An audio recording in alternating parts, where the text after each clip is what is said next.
जय हिंद दोस्तों, welcome to IAS with हरी मोहन। दोस्तों, जिस तरीके से इस समय पर पाकिस्तान में तूफान मचा हुआ है, लगभग अब खबरें इस तरीके से आने लग चुकी हैं कि पाकिस्तान को हालांकि इमरान खान को हालांकि सुप्रीम कोर्ट से और थोड़ी सी रियायत मिल गई है, लेकिन जिस तरीके से हालात हैं, कभी प्रधानमंत्री का घर फूंक रहे हैं, वो कोर कमांडर का घर तो फूंक ही दिया, सेना के मुख्यालय में तोड़फोड़ मचा दी। अब हद तब हो गई जब जिन्ना के घर में भी आग लगा दी। अब सोच कर देखिए, जिन्ना के घर में आग लगा देना, जिसे ये कायदे आज़म कहते हैं, यानी फाउंडर ऑफ पाकिस्तान है, उसके घर में भी आग लगा देना, तोड़फोड़ मचा देना, लूटमार कर देना, तो वो कहीं ना कहीं पाकिस्तान, खासकर पाकिस्तानियों की जो मेंटल लेवल इस टाइम पर है उसके बारे में खूब बता रहा है कि भैया असलियत में इन लोगों को अब कुछ नहीं, ये सिर्फ इस टाइम बवाल काटने में तुल चुके हैं और हालत हो चुकी है ख़राब। अब ऐसे मामले में जब पाकिस्तान में हालत ख़राब हो चुकी है और इस टाइम पर दुनिया का मीडिया ये कयास लगा रहा है कि Pakistan is at the verge of collapse, तो हालात जो ख़राब हो रहे हैं, ऐसे में तालिबान टेंशन में क्यों है?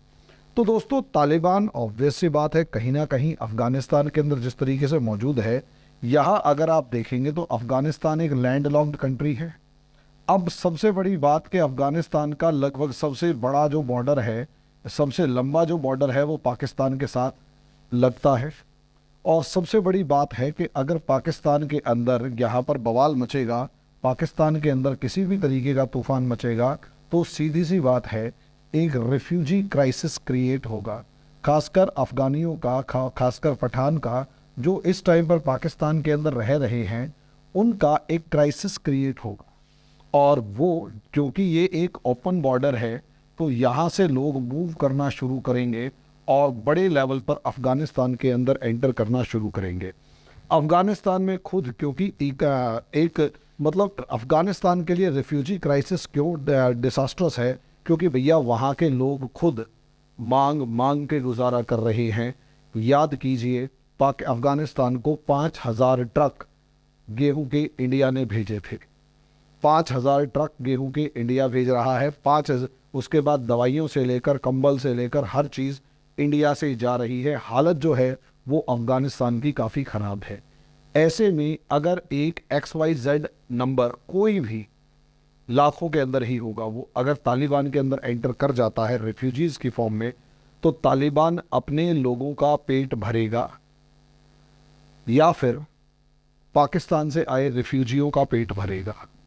एक सिचुएशन तो ये है। उससे ख़तरनाक सिचुएशन ये है कि अफ़गानिस्तान का ईरान से बहुत अच्छा सा कोई लेना देना नहीं है, बहुत अच्छा सा कोई रिलेशन नहीं है।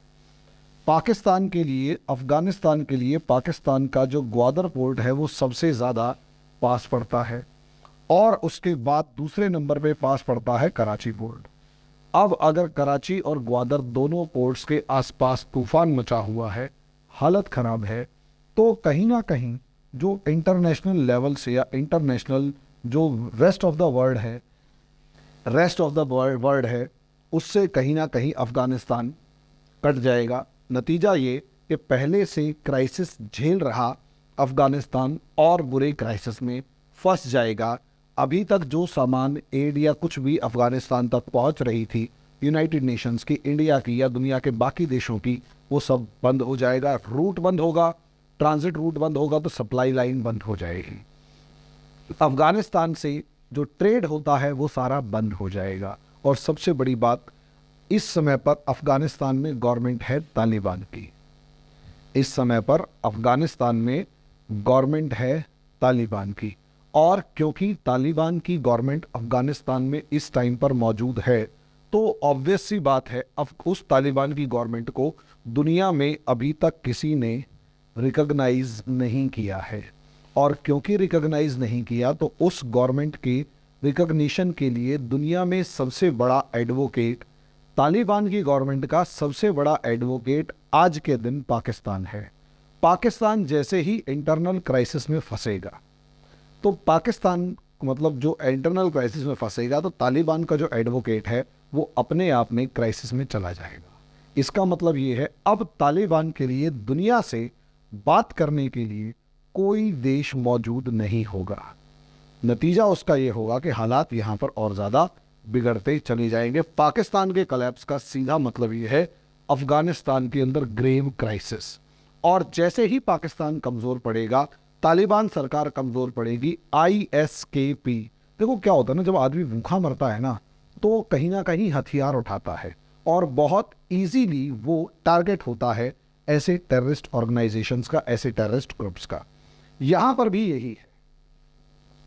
ये जो टेररिस्ट ऑर्गेनाइजेशंस हैं, ये जो टेररिस्ट ग्रुप्स हैं, ये क्या काम करेंगे? ISKP, Islamic state of Khorasan province, जो इस एरिया में लगभग अपने आप को बहुत ज़्यादा एक्टिव रखता है और तालिबान का काउंटर करने वाला है, वो और ज़्यादा पावरफुल बनकर उभरेगा। क्योंकि माने या ना माने, तालिबान को मजबूरी में सही, पहले तो तालिबान एक टेररिस्ट ऑर्गेनाइजेशन की तरह काम कर रहा था, तो उसे किसी चीज़ की रिस्पॉन्सिबिलिटी नहीं लेनी थी।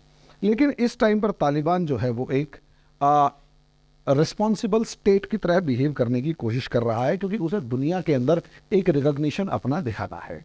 ऐसे में स्टेट की तरह बिहेव अगर कर रहा है तो स्टेट के मामले में तालिबान के पास बहुत से ऑप्शंस बंद हो जाते हैं, जो कि ISKP, जो एक टेररिस्ट ऑर्गेनाइजेशन है, उसके पास होंगे। ऐसे में माने या ना माने, पाकिस्तान भी इस तरीके से कहीं ना कहीं डर तो रहा ही होता था ISKP जैसों से, तो तालिबान को कमोबेश थोड़ी बहुत मदद मिल रही होती थी। हालांकि तालिबान खुद, तहरीक तालिबान पाकिस्तान को सपोर्ट कर रहा था और रिलेशन इन दोनों के भी बहुत अच्छे नहीं थे, लेकिन कहीं ना कहीं दोनों की बातचीत चलती रहती थी। अब वो भी बंद हो गई। नतीजा उसका ये कि जितना ज़्यादा पाकिस्तान इस टाइम पर क्राइसिस के अंदर उलझता चला जाएगा और ये क्राइसिस जितना लंबा चलेगा, उतना ज़्यादा अफगानिस्तान के अंदर टेंशन्स बढ़ती हुई नज़र आएगी। अब वो कितना ज़्यादा इम्पैक्ट होगा वो तो वक्त बताएगा, लेकिन हालात इस समय पर जैसे जैसे पाकिस्तान में बदल रहे हैं, वैसे वैसे हालात तालिबान के भी ख़राब होते जा रहे हैं। बाकी नेक्स्ट क्लास में, बाकी नेक्स्ट टॉपिक पर पता लगेगा, नेक्स्ट वीडियो में पता लगेगा दोस्तों। अभी के लिए इतना ही, धन्यवाद।